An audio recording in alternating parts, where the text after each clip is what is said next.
Hello, my friends. I know I'm still working on my intro. Give me some time. It's in the works, okay? As you've seen from today's title, you know what we will be talking about.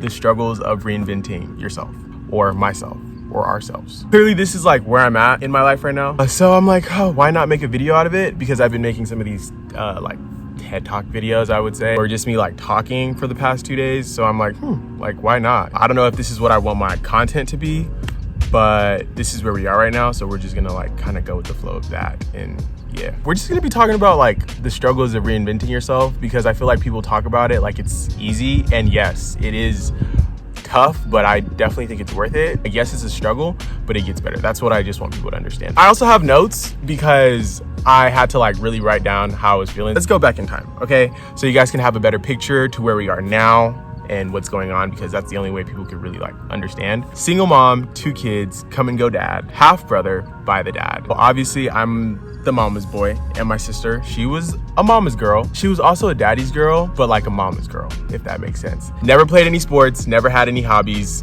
so I was that kid. Also gay, so let's just add that, a little cherry on top. I always knew that I was gay, always knew. Weird feelings, opposite attractions. I was raised by a community, let's just say that. A community raised me. And yes, it was nice and all that stuff, but it's a lot, a lot of different people to make happy, a lot of people to, it was a lot. And the thing is, at the time, didn't feel it, didn't think about it, but now looking back, it was a lot. Although I had that big community though, I've never, now looking back, or just my personal feelings, I don't think I really have felt real love authentically, because I say that just how certain situations have played out just by me speaking on my sexual orientation in general. I was a stubborn kid though, don't let it fool you. I was a hard-headed kid. I liked trouble, but I was a good kid. I liked trouble, but I was genuinely a good kid.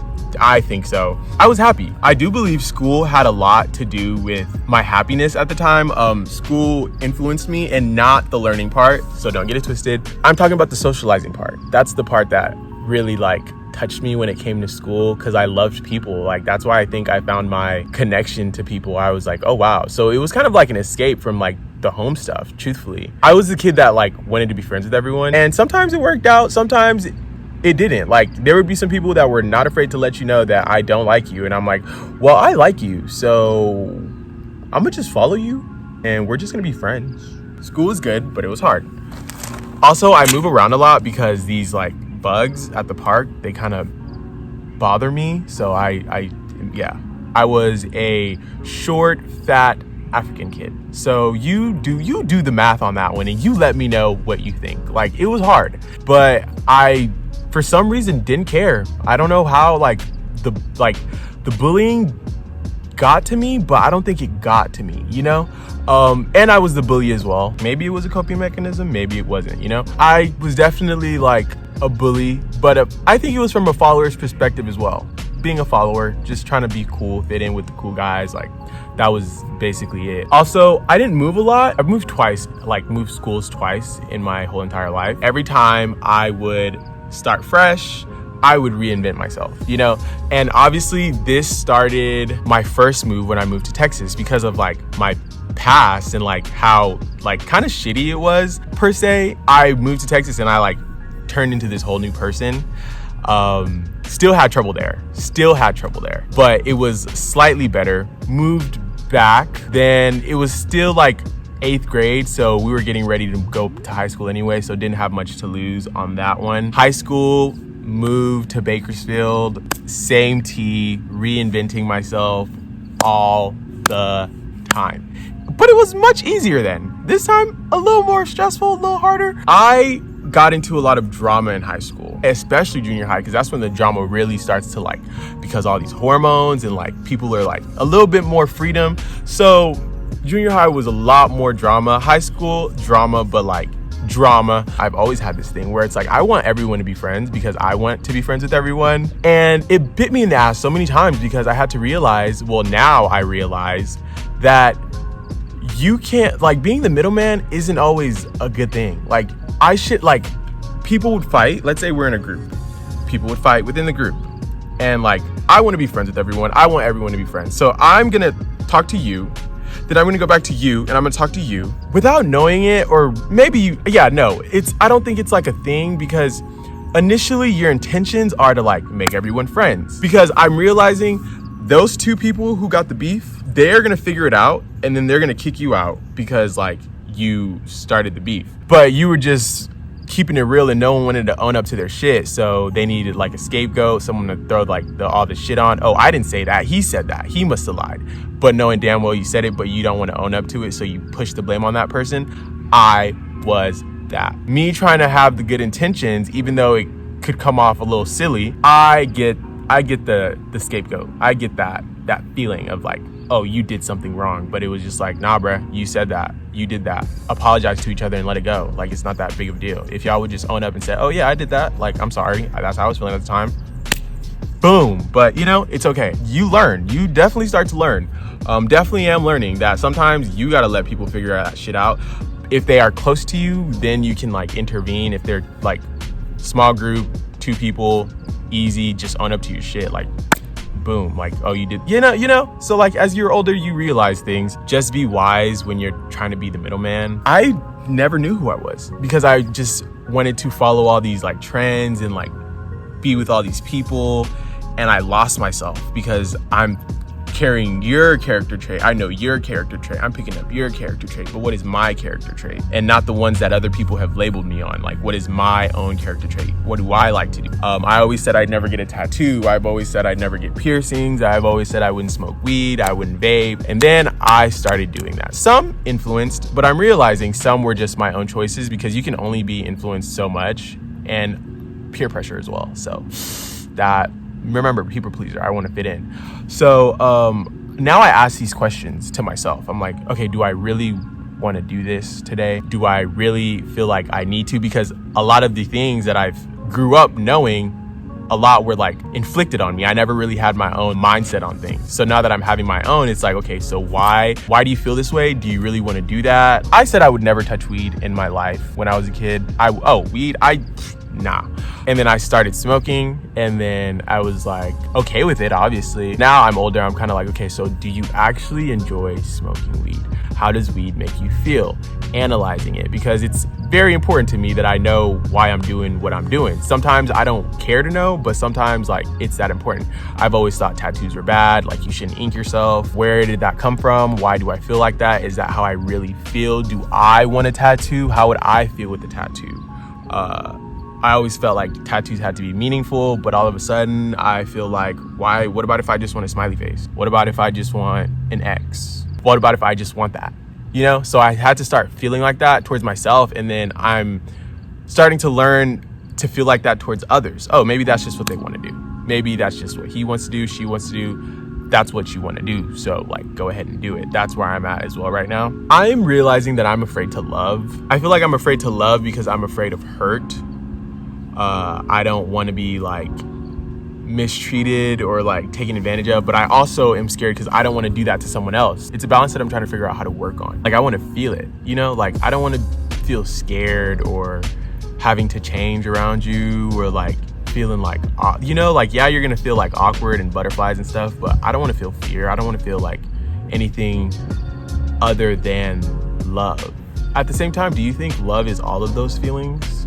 Like scared, like love could be all of those feelings. So who knows? I will figure it out with time. One thing about it is, though, I am willing to learn. I feel like you kind of have to learn at a certain point. Again, you have to learn how to love again. That's literally why I want to do YouTube. I want to help others find themselves, just like I am trying to find myself. I want to encourage others, especially those who are like outcasted and the black sheeps and the scapegoats. Like, I want to help those people. I want to encourage those people. I want to connect with those people. People that are labeled weird, I like those people. Like, I like being weird. I don't like being ordinary. I don't like being like everyone else. That shit does not sound appealing to me. Why would I want to be like you? Could I admire you? But that doesn't mean I necessarily want to be you, because I like being me, But I think people who like are bullies or call people weird, I think that just stems from a place of being insecure about yourself.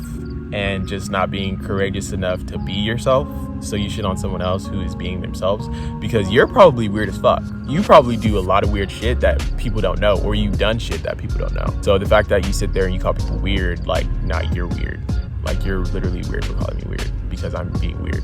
I do think the minority is stronger than the majority. So what I'm saying by that is, so gay, black, another ethnicity, whatever ethnicity you are, like, everyone is taught to be like, we're a minority.